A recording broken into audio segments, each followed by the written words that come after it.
All right, all right, all right.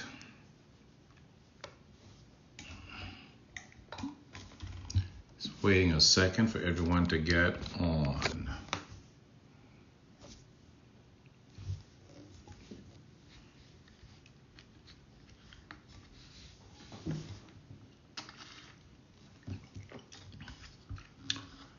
All right.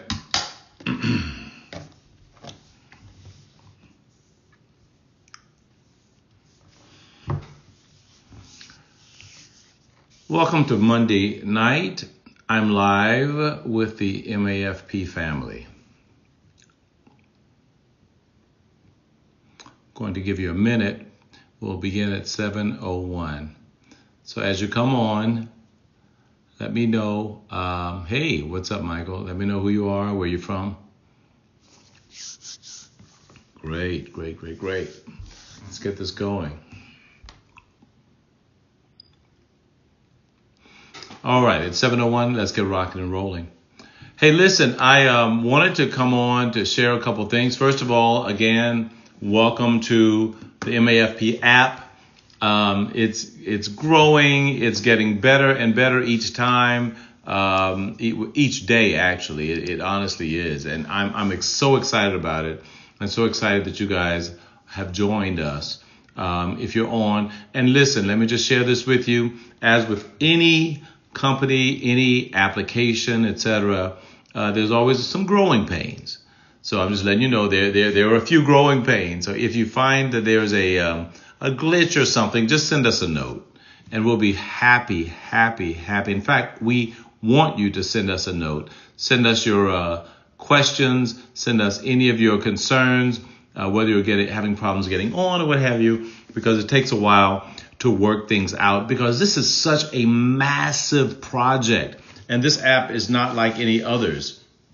Hey Dickerson, this app is not like any others. There's one app with 3 applications, so it's not plug and play. This takes a little bit of technological wizardry, thanks to our development team. So please let us know. Go into the app, into the contacts, and contact us if you're having any challenges or any issues getting on or what have you, and we will be just happy to respond and clear those out. This is how we make this thing as perfect as we know it's going to be. All right. But tonight, I wanted to come on just to talk with you guys and share with you something that I've been hearing about since last week, actually, more specifically since last Tuesday. We've been having a lot of, there's been a lot of reverb, a lot of conversation about political stuff and whether people were disappointed or whether they were happy or whatever. And I'm not here to share any political opinions or to talk about any candidates or who won or who lost. Really, that is not my thing. I'm not going to get into it. But what I am going to talk about is how emotions have been affected as a result of the political process. And it's amazing to me that during this process, people have had strong opinions, and it's affected families, it's affected relationships. There have been arguments, intense arguments. Let me share a few things with you. The American Psychological Association did a survey, and they found that 77% of Americans believe that the future of our nation is a source of significant stress. Significant stress. 69% believe that the upcoming, or rather now the past election, is a source of stress. Stress in the family. Now get this. The same survey. About 32% of adults said that the political climate has caused a strain between themselves and family members. And 30% have limited their time that they've spent with people who don't have their political opinion. Half of U.S. adults admitted that tensions around social and political topics make them want to connect less with others. There's more. There's more. 72% of Americans believe that the future of the nation is a significant source of stress. And there was another survey taken by the Life Stance group, a health group, and they believe it's a group that deals with mental care workers, basically. And they found that 44% of Americans have experienced conflicts in their personal lives due to political or election-related results. Now, this is concerning. It's very concerning because almost a quarter of those people surveyed have considered ending a friendship or a relationship because someone has opposing political views.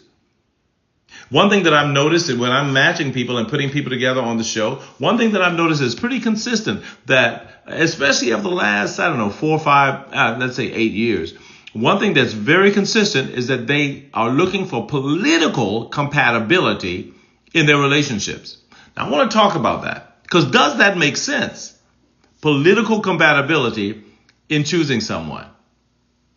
Now, let me say, first of all, if you're in a relationship and you're having conflict in that relationship, and we're going to answer some questions that you guys are putting up. If you're having conflict in your relationship because of political differences, there's something you need to understand, first of all. If you're in a relationship, there was a reason that you got into that relationship in the first place.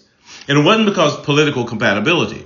Most people who I know who've been married, for, 5 years, 10 years or more, their political considerations were not something on their resume when they were trying to find out whether or not this is the person I should marry. I know when I met my wife, we didn't talk about politics. I didn't ask her what her political affiliation was. Didn't care. Why? Because I knew what her values were, which brings me to my next point. When people connect, they connect for, number one, shared values. They connect because they have shared values. Okay? And what are values? We're going to deal with this, okay? Because there's a question, how do I deal with my partner's changing political views? Let's talk about that. But the reason you connected is because of the principles. Your values are those principles, those unmistakable principles that you live by. And whether or not those principles are compatible or at the very least complementary. Okay? So that's the first reason people connect is because of values. You find someone, and of course we have the physicality. We know the looks, oh, she fine, he handsome. Okay, fine. I got that. But generally, it's about whether or not this is a good person, whether or not this person shares my opinion when it comes to kindness, when it comes to, family, when it comes to religion, when it comes to things that really, really, really make a difference. Things that that have created principles for me. Okay? Because I base my life based on my beliefs, my values. So people come together because of values. The second reason people connect is because of their shared goals.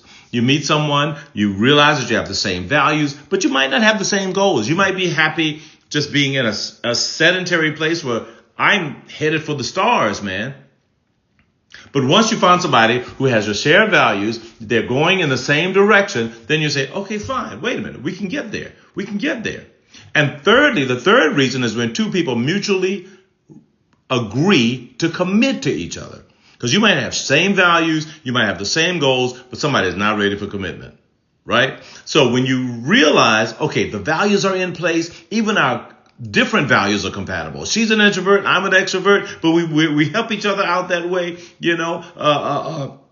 She might be more family oriented. I didn't grow up with a real close family, but I want that. So there's compatibility there. It could be any number of things. But when your values are compatible and then your goals are going in the same direction and you realize you both really want to be committed, you get together. Okay? And then it's a matter of just reminding yourself, hear me, it's a matter of reminding yourself constantly that, listen, we're together for a reason. All right? Now, all of a sudden there's a political election and it's going to change all that? It's going to make you forget about your goals? It's going to make you forget about your values? It's going to make you forget about your mutual commitment? I believe there's something deeper, and we're going to talk about it. The question comes, how do I deal with my partner's changing political views? Okay? How do I deal with my partner's changing political views? Now, that's a great question. One thing you have to ask, first of all, is just because your partner's views are changing, I believe that before I have to deal with anyone's changing views, I have to first of all ask myself the question, why do I feel I need to deal with it? Deal with it means tolerating it. Deal with it meaning there's something that this person is doing that's grating me, and I got to learn how to get along with it. Well, let's first of all back up and look at that for a second. If we're talking about changing political opinions, let's ask ourselves, first of all, why do I feel like my opinions are superior? Or do I feel like my opinions are superior? Or do I feel like my opinions, now all of a sudden don't comport with hers or his? Here's the thing you got to ask yourself. If our political views are changing, what is the underlying factors there? What are the underlying factors? People change all the time. Yeah, I eat things now that I never ate before. My wife loves avocado. I never liked it. The texture is, oh my God. Now I'm eating it. Why? Because she has changed me. And I realized, well, you know what? Maybe, look, if she likes it, it can't be so bad. So I checked that out. I'm saying that when you find that your partner is changing their views, start examining what is underneath that. Is it just that they're following a candidate or what have you? Or is there something that's happened in their life that's caused them now to rethink things? A woman was fired from a job because she felt as though somebody else was given that job, a man or what have you. Now that changed her, that hurt her, that bothered her. So now she's saying, you know what? I need to stand up for myself more. I need to stand up for myself. I need to do better. You got sick. You didn't have health insurance. So that changes your whole idea about health insurance. So what are we talking about? What is at the root here? Is it your political opinion, or is it that your values are being challenged? And if your values are being challenged, that's something that's worth a conversation. And when you're having that conversation, you have to ask yourself, am I just mad because this person doesn't agree with me anymore? Am I just mad because this person has a different opinion? Because that's what a lot of arguments in marriage comes from, and in relationships, friendships, because we have differing opinions. I'm on a text string with about 7 friends I grew up with. Very heated discussions as a result of last week. And the question came to me, we've known each other for 40 years, okay, 35 at least. And the question comes then, why are we arguing about something when we have all this history together? We forgot our values. We forgot the similarities and started looking at the differences. We forgot the fact that we have more in common than we have that's not in common. And once our maturity set in and we start realizing all that, then all of a sudden things started to quiet down. So ask yourself the question, if my spouse, friend, or whatever is having different political opinions, first of all, let's sit down and talk about what are your opinions? What are my opinions? And what is the thread that runs through the fabric of both those opinions so we can find some symmetry? Otherwise, you're going to be arguing things that probably have nothing to do with the real issue. Question, do you think people are turned off because they realize their partner is supporting someone who doesn't have the values that they connected on? That's very possible. But listen, I'll use my personal experience here. I have friends that if I were not in the picture, my wife would not be friends with. She has friends that if I were not in the picture, if she were not in the picture, I probably wouldn't be friends with. Your friends don't have to be compatible to your spouse. They're compatible to you. I hope you're getting what I'm saying. Your friends don't have to be compatible to your spouse. They're compatible to you. Your wife, your friend, your whomever, they connect to those friends through you. You are the one that they connect to. So when the question comes, do you think people are turned off because they realize their partner is supporting someone who doesn't have the values? Understand something. Your connection is to that partner, not to that other person. Now, if they're changing, if they're saying, you know what, I like some of the things that this person stands for. I may not like everything, but I like some of these things. That's okay. It's perfectly okay.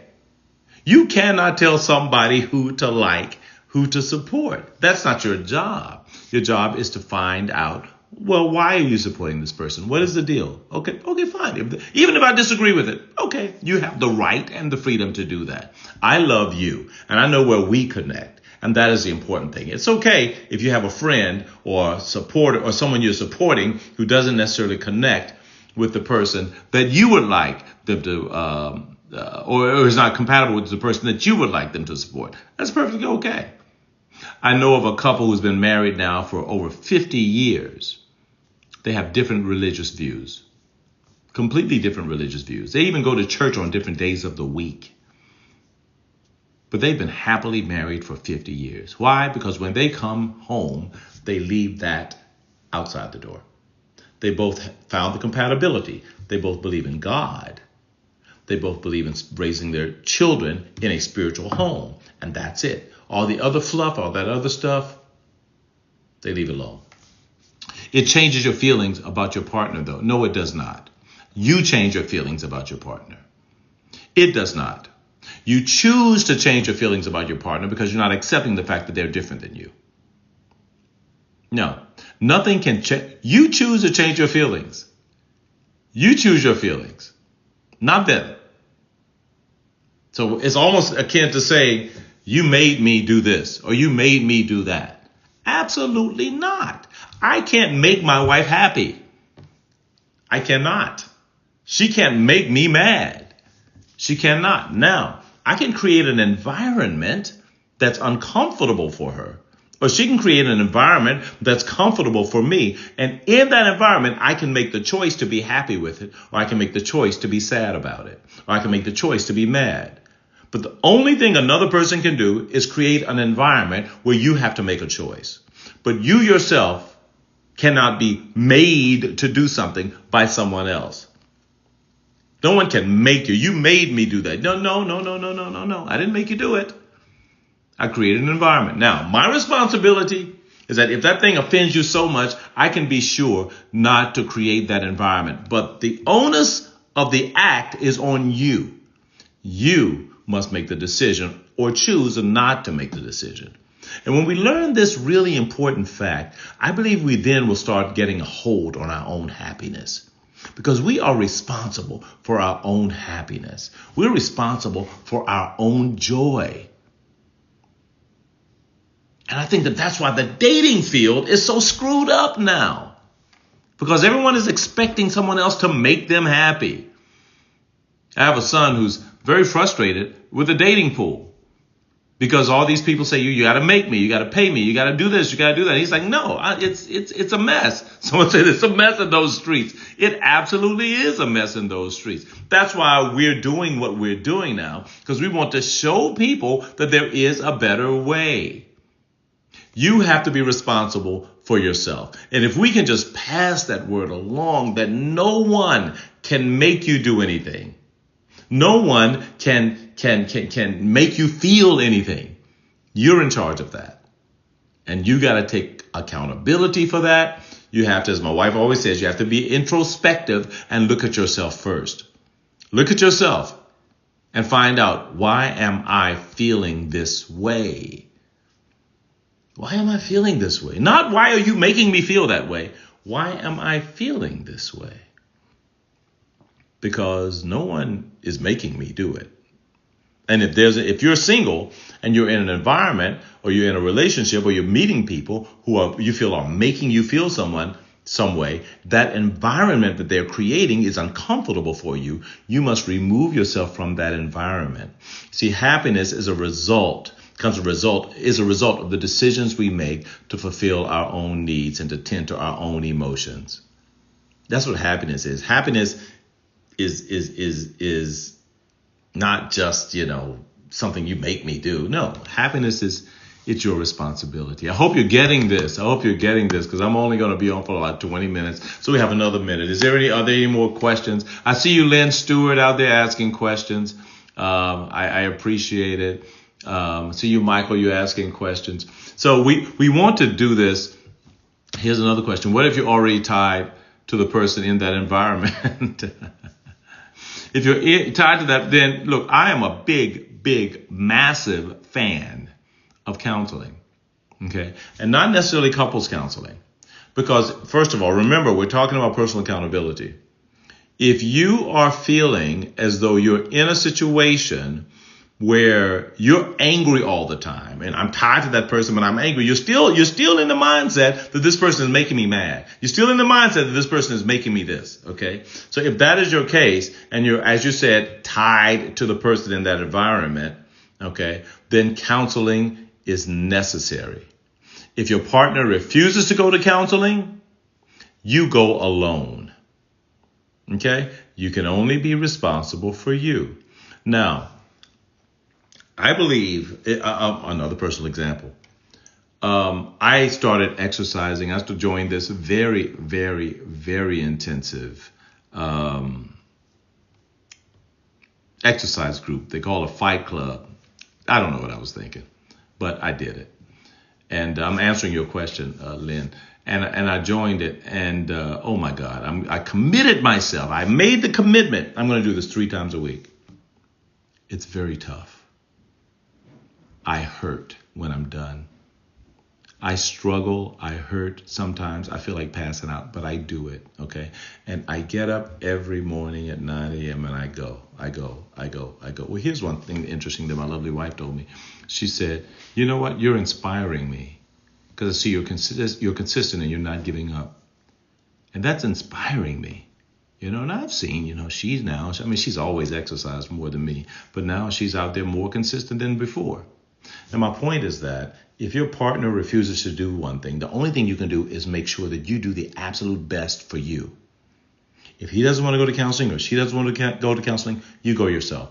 And once you start improving, that person, if they have any sense and any dedication to you and any real love for you, they're going to say, you're not getting angry anymore.